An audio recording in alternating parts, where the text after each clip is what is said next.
Welcome to exam centre Deoghar.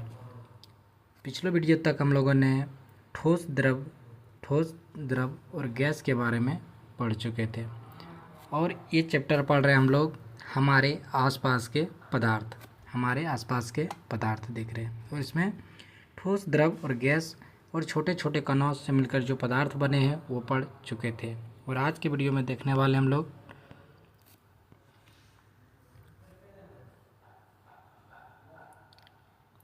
थोड़ा बहुत गैसीय अवस्था को देख लेते हैं।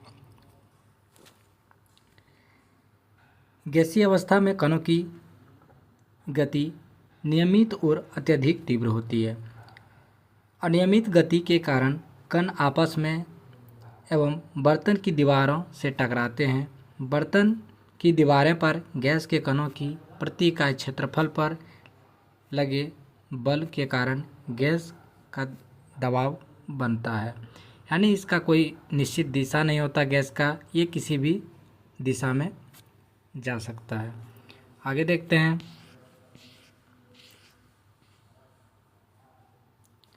क्या पदार्थ अपनी अवस्था को बदल सकता है? क्या पदार्थ अपनी अवस्था को बदल सकता है?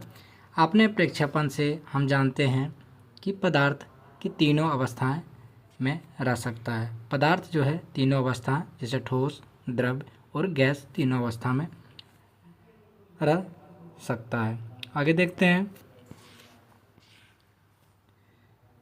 हम बात करते हैं ठोस जैसे बर्फ, द्रव जैसे जल और द्रव में गैस और जल वाष्प है।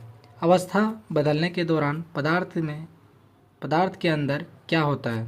जब अवस्था में चेंज आता है तो पदार्थ के अंदर क्या क्या परिवर्तन होता है। तो देखते हैं अवस्था में परिवर्तन से पदार्थ के कणों पर क्या प्रभाव पड़ता है।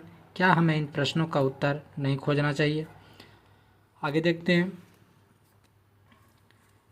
तापमान में परिवर्तन का प्रभाव, अवस्था में परिवर्तन का प्रभाव, ये सब हम लोग देखेंगे। ठोस के तापमान को बढ़ने पर कणों की गतिज ऊर्जा बढ़ जाती है। वेरी इंपॉर्टेंट है। ठोस के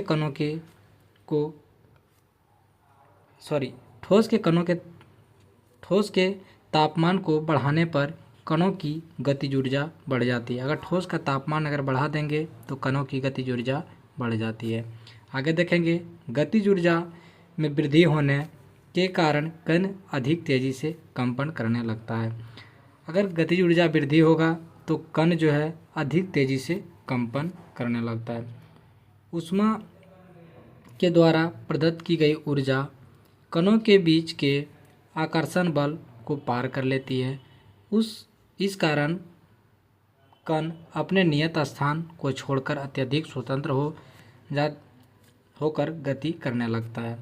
एक अवस्था ऐसी आती है जब वे ठोस पिघलकर द्रव में परिवर्तित हो जाती है। हम लोग ऐसे समझेंगे कि जैसे मानते हैं एक ठोस चीज़ है, जैसे मानते हैं एक बर्फ़ है। बर्फ़ में ऊष्मा देंगे हम लोग, ऊष्मा देते देते एक ऐसा आएगा, एक जैसे ऊष्मा से पिघल के ये द्रव बनेगा। ये तापमान को क्या करता है? सोख लेता है, अपने अंदर समावेशित कर लेता है। तो ये समावेशित करके द्रव बनाएगा। और जैसे ये द्रव में हम लोग ऊष्मा देंगे इसमें, तो एक ऐसा समय आएगा 100 डिग्री सेल्सियस पे ये गैस अवस्था यानी जलवाष्प की अवस्था में आ जाता है, यानी गैस अवस्था में यानी चेंज होते रहता है। तापमान बढ़ाने से पदार्थ में चेंज आता है। आगे देखेंगे।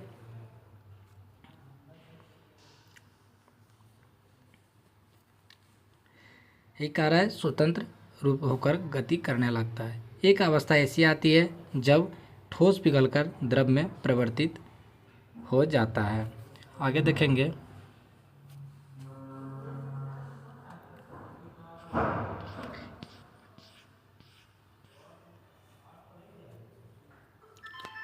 तो न्यूनतम ताप पर ठोस पिघलकर द्रव बन जाता है, वह इसका गलनांक कहलाता है।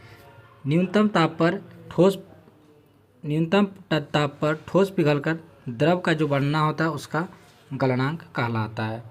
आगे देखेंगे बर्फ़ का जो गलनांक होता है 273.15 केल्विन होता है। 273.15 केल्विन होता है। गलन की प्रक्रिया में ठोस द्रव की अवस्था में परिवर्तित संगलन होता है।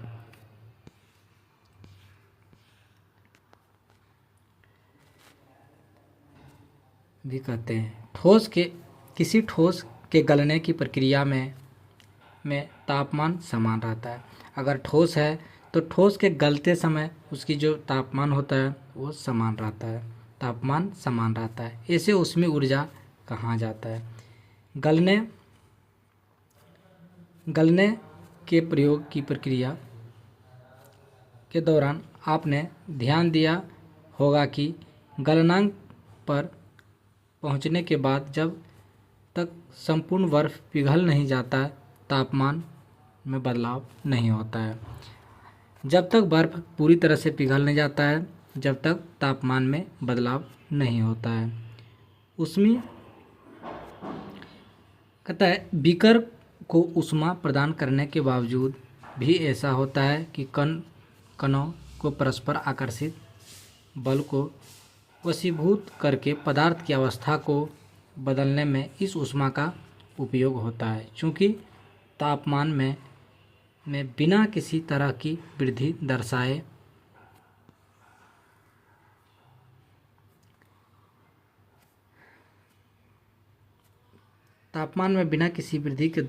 इस ऊष्मीय ऊर्जा को बर्फ अवशोषित कर लेता है।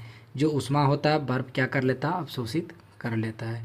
यह माना जाता है कि बीकर में ली गई सामग्री में छुपी रहती है। इसे गुप्त ऊष्मा कहते हैं। इसे क्या कहा जाता है, गुप्त ऊष्मा कहते हैं। यहाँ गुप्त की अभिक्रिया छुपी हुई है। वायुमंडलीय दाब 1 किलोग्राम ठोस को उसके गलनांक पर द्रव में बदलने के लिए जितनी ऊष्मा ऊर्जा की आवश्यकता होती है उसे गलनांक कहते हैं। कहता है 1 किलोग्राम ठोस को गलने में जितना ऊष्मा की आवश्यकता होती है उसे संगलन की गुप्त ऊष्मा यानी संगलन की प्रस्तुत ऊष्मा या गुप्त ऊष्मा कहते हैं। अर्थात 0 डिग्री सेल्सियस बराबर 273 केल्विन होता है। 0 डिग्री सेल्सियस बराबर 273 केल्विन पर जल के कणों की ऊर्जा तापमान पर बर्फ के कणों की ऊर्जा से अधिक होता है। कहता है जल के कणों की गतिज ऊर्जा उसी तापमान पर बर्फ के कणों की गतिज ऊर्जा से अधिक होता है। जितना मान लेते हैं जितने तापमान पर बर्फ की गतिज ऊर्जा उसी तापमान पे अगर उतने ही तापमान पे जल की गतिज ऊर्जा से अधिक होता है। क्या कर रहा है, एक बार फिर से देखते हैं इसको। जल के कणों की गतिज ऊर्जा उसी तापमान पर बर्फ के कणों की गतिज ऊर्जा, हाँ सही है, यानी जल के कणों की गतिज ऊर्जा सेम अगर टेम्परेचर है तो जल के कणों की गतिज ऊर्जा अधिक होगा। आगे देखते हैं।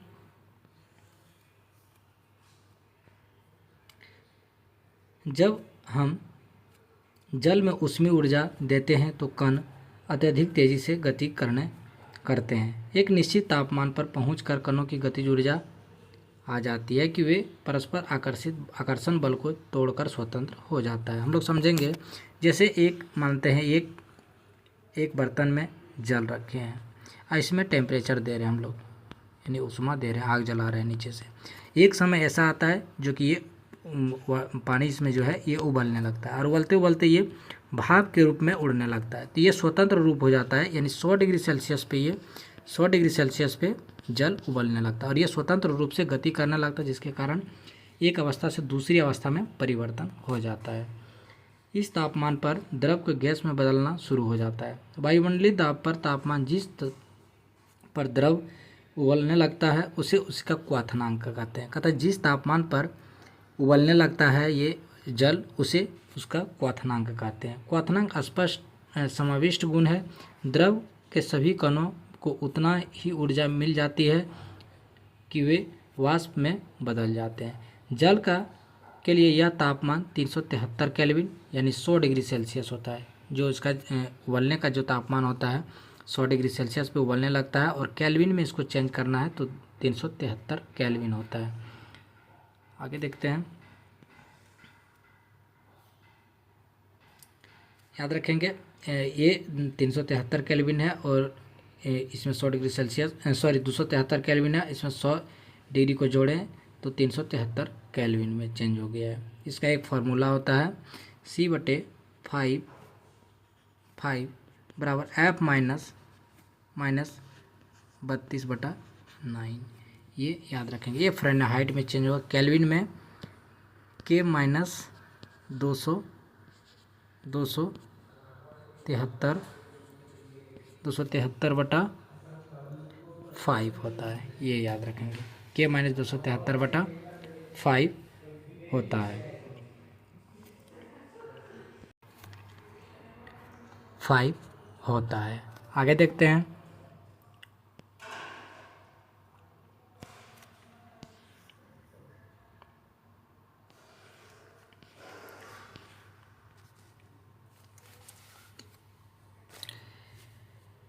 द्रव अवस्था में परिवर्तित हुए बिना ठोस अवस्था से सीधे गैस में बदलने की प्रक्रिया ऊर्ध्वपातन कहा जाता है। एकदम इम्पोर्टेंट है, याद रखिएगा।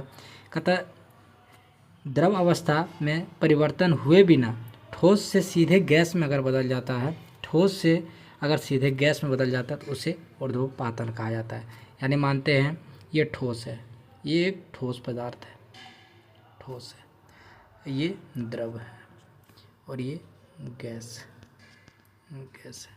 अब ठोस को जब पिघलेगा तो द्रव बनना चाहिए, तो उसके बाद इसको टेम्परेचर देके गैस बनना था।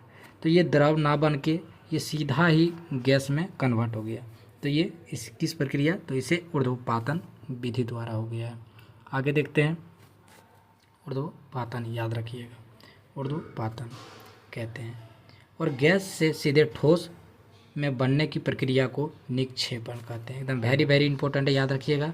उसी तरह है जैसे ठोस है, ठोस, द्रव और गैस। अब इधर से हम लोग देखे थे कि ठोस से सीधे गैस में बदला था तो इसे ऊर्ध्वपातन कहा जाता था। अब गैस से सीधे ठोस में बदला तो इसे निक्षेपण कहा जाता है। आगे देखते हैं। दाब परिवर्तन का प्रभाव।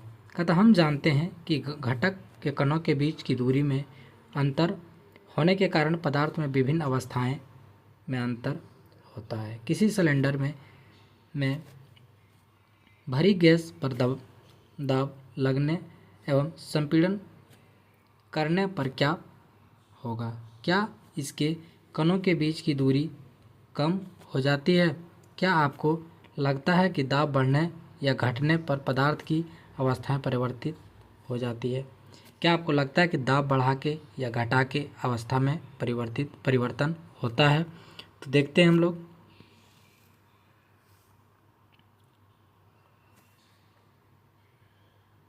यहाँ पे थे पिस्टन और सिलेंडर है, यहाँ भी पिस्टन और सिलेंडर है, यहाँ भी पिस्टन और सिलेंडर है। इससे आप लोगों को पता चल रहा होगा, यहाँ पे एक पिस्टन है और इसमें कुछ मान लेते हैं कुछ है, यहाँ पे यहाँ तक भरा हुआ है और इसमें यहाँ तक भरा हुआ है और इसमें पूरा नीचे तक है। तो ये यहाँ तक जो था इसमें पिस्टन से दबाव डाल के और इसको यहाँ तक कर दिया गया है। फिर इसको और कंप्रेस करके दाब के एकदम नीचे तक कर दिया गया है। तो इससे पता चलता है कि दाब बढ़ा के या घटा के उसकी अवस्था में परिवर्तन किया जा सकता है। दाब बढ़ाने पर पदार्थ के कणों के समीप लाया जा सकता है, यानी नज़दीक लाया जा सकता है। दाब बढ़ाने से पदार्थ को नज़दीक लाया जा सकता है, समीप लाया जा सकता है। आगे देखते हैं।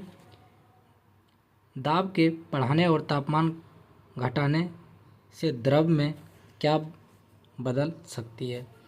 क्या आपने ठोस यानी CO2 के बारे में सुना है? इसे उच्च दाब पर संग्रहित किया जाता है। जब वायुमंडल दाब का माप 1 एटमॉस्फेयर हो तो ठोस CO2 अवस्था में सीधे गैस में परिवर्तित हो जाता है। ठोस से सीधे गैस में परिवर्तित हो जाता है। ऐसे CO2 ये कार्बन डाइऑक्साइड का सूत्र है, याद रखिएगा। CO2 कार्बन डाइऑक्साइड का है। आगे देखते हैं।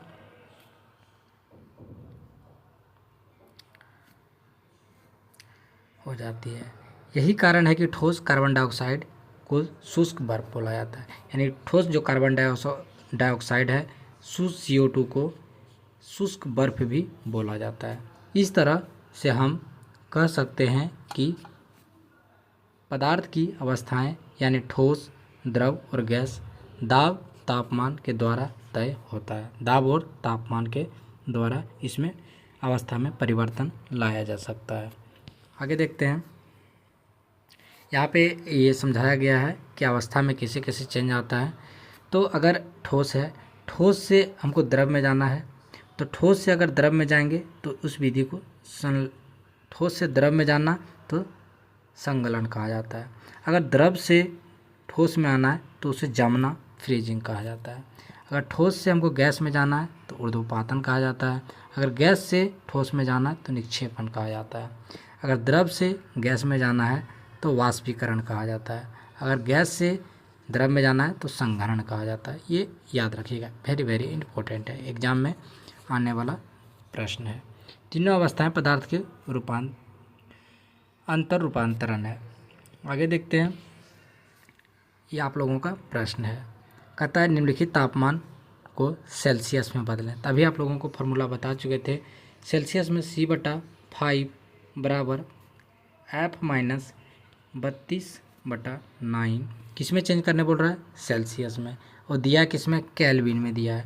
और एक फॉर्मूला आता है C/5 F-32/9 और K-273/5 होता है।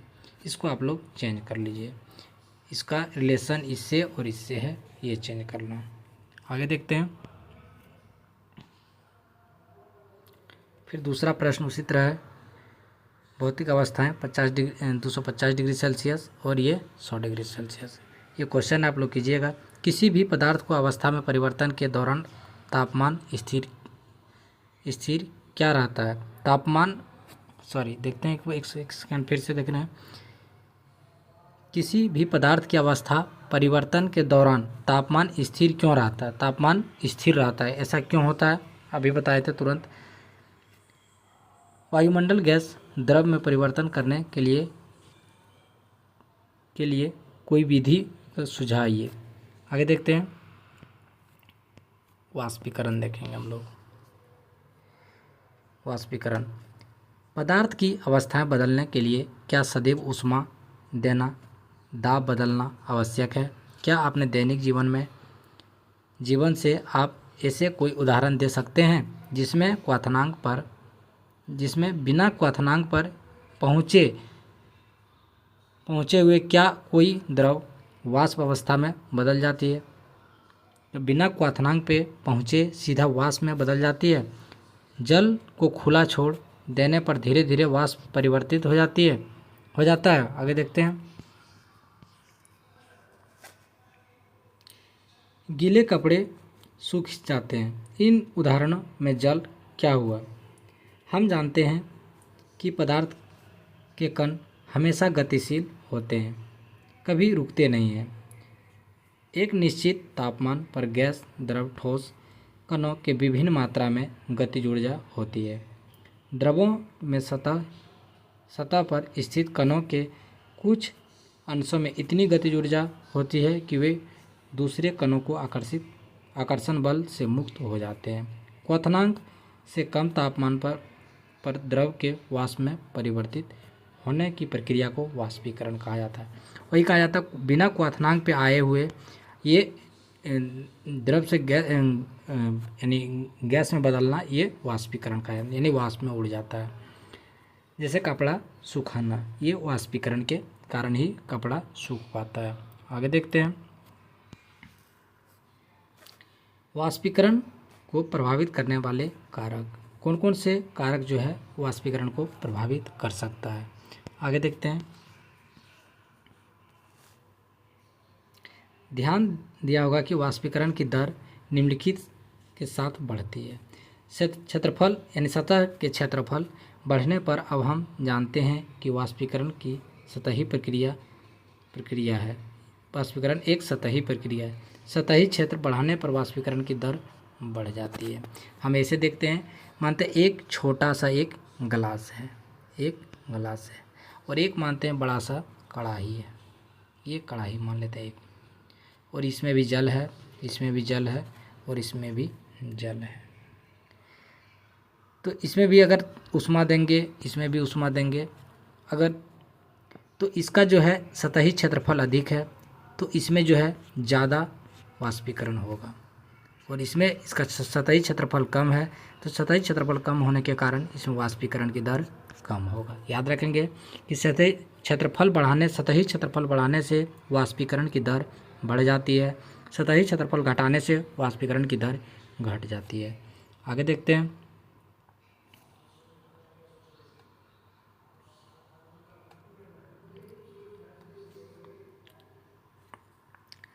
तापमान में वृद्धि, तापमान बढ़ने पर अधिक कणों को पर्याप्त गतिज ऊर्जा मिलती है, जिससे वे वाष्पीकृत हो जाते हैं। अगर अधिक तापमान बढ़ाएंगे तो कण की गतिज ऊर्जा अधिक होगा, जिसके कारण वाष्पीकरण भी अधिक होगा। आर्द्रता में कमी, वायु में विद्यमान जलवाष्प की मात्रा आर्द्रता कहते हैं। किसी निश्चित तापमान पर हमारे आसपास की वायु एक निश्चित मात्रा में ही जलवाष्प होता है। जब वायु जल के कणों की मात्रा पहले से अधिक होगी तो वाष्पीकरण की दर घट जाता है, यानी आर्द्रता में वाष्पीकरण की दर घट जाता है। आगे देखते हैं। वायु की गति वृद्धि, हम जानते हैं कि तेज वायु कपड़े जल्दी सूख जाते हैं, यानी तेज वायु में जो कपड़े हैं जल्दी सूख जाते हैं। वायु तेज होने के कारण जलवाष्प के कण वायु के साथ उड़ जाते हैं, जो जल होता है वायु के साथ उड़ जाते हैं। आसपास के जल वाष्प की मात्रा घट जाती है। वाष्पीकरण के कारण शीतलता कैसी होती है, देखते हैं हम लोग।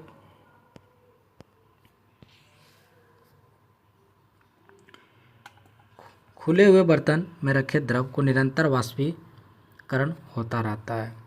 वाष्पीकरण के दौरान कम हुई ऊर्जा को पुनः प्राप्त करने के लिए द्रव के कण अपने आसपास से ऊर्जा अवशोषित कर लेता है, आसपास से ऊर्जा अवशोषित कर लेता है। इस तरह आसपास की ऊर्जा अवशोषित होने से शीतलन हो जाता है। हम एसीटोन, ये जो नाखून रंगने वाला जो पॉलिश होता है, नाखून पॉलिश जिसको बोला जाता है ये कहता है नाखून पॉलिश हटाने वाले द्रव, ये एसीटोन है। आपने हथेली पर गिराते हैं तो क्या होता है, इसका आपकी हथेली या आपके आसपास की ऊर्जा प्राप्त कर लेता है।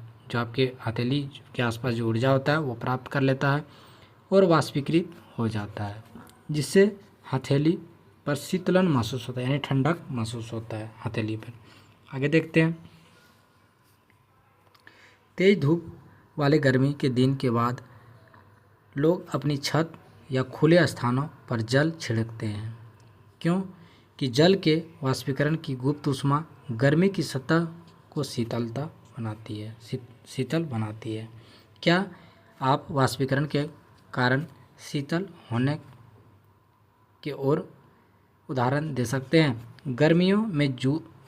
गर्मियों में सूती कपड़े क्यों पहनाया जाता है? सूती कपड़े जो है गर्मियों में क्यों पहनाया जाता है, और गर्मी में सफ़ेद कपड़े भी क्यों पहनाया जाता है, ये हम लोग देखने वाले हैं। तो शारीरिक प्रक्रिया के कारण गर्मियों में हमें ज़्यादा पसीना आता है। शारीरिक जो वर्कर जो होता है, एक मजदूर होता है, उसको ज़्यादा पसीना आता है, जिससे हम शीतलता मिलती है। जितना शरीर से पसीना आएगा, जितना हम लोग पसीना को बाहर करेंगे, उतना शरीर हमारा ठंडा रहेगा। आगे देखते हैं कि हम जानते हैं कि वाष्पीकरण के दौरान द्रव की सतह के कण हमारे शरीर के आसपास से ऊर्जा प्राप्त करके वाष्प में बदल जाता है। जो हमारा जो होता है ऊर्जा, शरीर का जो होता है ऊर्जा वायु के संपर्क में आके वाष्प में बदल जाता है, जिस वाष्पीकरण की प्रस्तुति ऊष्मा के बराबर ऊर्जा हमारे शरीर में अवशोषित हो जाती है, जिससे शरीर की शीतलता हो जाता है। चूँकि सूती कपड़े में जल को अवशोषित अधिक होता है, सूती कपड़ा में जो होता है जल अवशोषित अधिक होता है, इसलिए हमारा पसीना अवशोषित होकर वायुमंडल को आसानी से वाष्पीकृत हो जाता है। अतः बर्फीले जल से भरे गिलास की बाहरी सतह पर जल की बूंदें क्यों नज़र आती है। आप लोग देखे होंगे अगर जल ठंडा है तो बाहर ये गिलास है तो गिलास के अंदर बाहरी सतह पे पानी ये अंदर आ जाता है, अगर पानी है तो ऐसा क्यों होता है, तो हम लोग देखेंगे क्यों ऐसा होता है। किसी बर्तन में हम बर्फीली जल रखते हैं तो जल्दी बर्तन के बाहरी सतह पर हमें जल की बूंदें नज़र आने लगती है। वायु उपस्थित जलवाष्प की ऊर्जा ठंडे पानी के संपर्क में आकर आकार कम हो जाती है। यह द्रव अवस्था में बदल जाता है जो हमें जल की बूंदें के रूप में नज़र आता है। आगे देखते हैं। इधर दिया गया हमने क्या सीखा, ये दिया है द्रव सूक्ष्म कणों से मिलकर बना होता है। ये इंपॉर्टेंट है, याद रखिएगा। द्रव जो होता है सूक्ष्म कणों से मिलकर बना होता है। हमारे आसपास के द्रव 3 अवस्थाएं होती है, ठोस, द्रव और गैस होता है। ठोस के कणों में आकर्षण बल सबसे अधिक होता है, गैस में सबसे कम होता है, याद रखेंगे। फिर कहता है ठोस के कणों में ठोस निहित करने के लिए कणों के बीच रिक्त स्थान और गतिज ऊर्जा न्यूनतम, गैस के लिए अधिकतम होता है। यानी ठोस में जो होता है रिक्त स्थान कम होता है और गतिज ऊर्जा भी कम होता है। गैस में रिक्त स्थान अधिक होता है और गतिज ऊर्जा अधिक होता है। आगे देखते हैं। ठोस के लिए कणों की अवस्था अत्यधिक क्रिमित होती है। द्रव में कणों की परतें एक दूसरे को फिसल श्रृंखलित हो जाती है। गैस में कोई क्रम नहीं होता है, इसलिए अनियमित रूप से विचरण करते रहते हैं। गैस का कोई निश्चित दिशा नहीं होता है, इसलिए अनियमित रूप से गति करते रहते हैं। पदार्थ की अवस्थाएं में परिवर्तित होती है। पदार्थ की अवस्थाएं में परिवर्तन ताप और दाब में परिवर्तन से किया जा सकता है। अगर पदार्थ में परिवर्तन करना है तो तापमान और दाब से परिवर्तन किया जा सकता है। आगे देखते हैं। ऊर्ध्वपातन प्रक्रिया में ठोस द्रव में परिवर्तित बिना सीधे गैस में परिवर्तन हो जाता है। ठोस जो है सीधा ठोस द्रव में बने बिना गैस में परिवर्तन हो जाता है, इसे ऊर्ध्वपातन कहते हैं। निक्षेपण पढ़ा चुके हैं। गैस से सीधे ठोस में बदल जाता है, निक्षेपण कहा जाता है। क्वथनांक की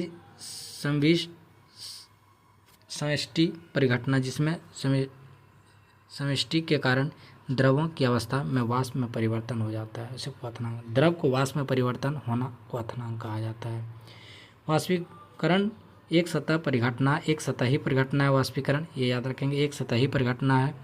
सतह के कण पर्याप्त ऊर्जा ग्रहण उनके बीच परस्पर आकर्षण बलों को पार कर लेता है, इसे द्रव वाष्प में परिवर्तित कर लेता है। वाष्पीकरण की गति निम्नलिखित कारकों पर निर्भर करती है। सतही क्षेत्रफल पर निर्भर करती है, उसकी वायुमंडल के प्रति परित्याग होता है, तापमान पे, आर्द्रता पे और वायु की गति पे भी निर्भर करती है, याद रखेंगे। आगे देखें। वाष्पीकरण से ठंडक उत्पन्न होती है। वाष्पीकरण से ठंडक उत्पन्न होती है।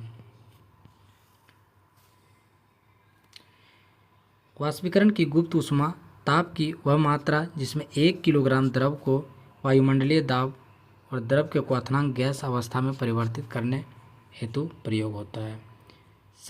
संगलन की गुप्त ऊष्मा ऊर्जा को 1 किलोग्राम ठोस वायुमंडल द्रव ठोस संगलन बिंदु को लाने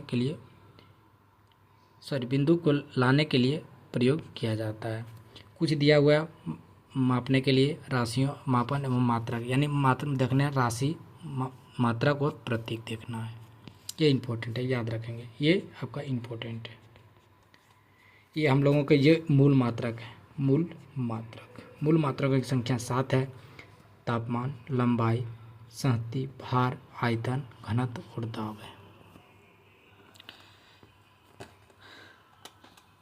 ये मूल मात्रक नहीं है। मूल मात्रकों की संख्या 7 है। ये अलग है। आप लोगों को ये अलग चीज़ दिया है।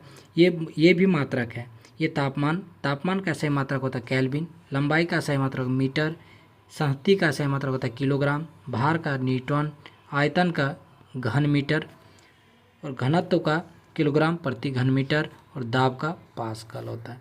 ताप का केल्विन होता है, ये प्रतीक के होता है। के लंबाई का मीटर एम होता है प्रतीक। संहति का होता है किलोग्राम केजी होता है। भार का होता है न्यूटन एन होता है। आयतन का होता है घन मीटर एम क्यू होता है।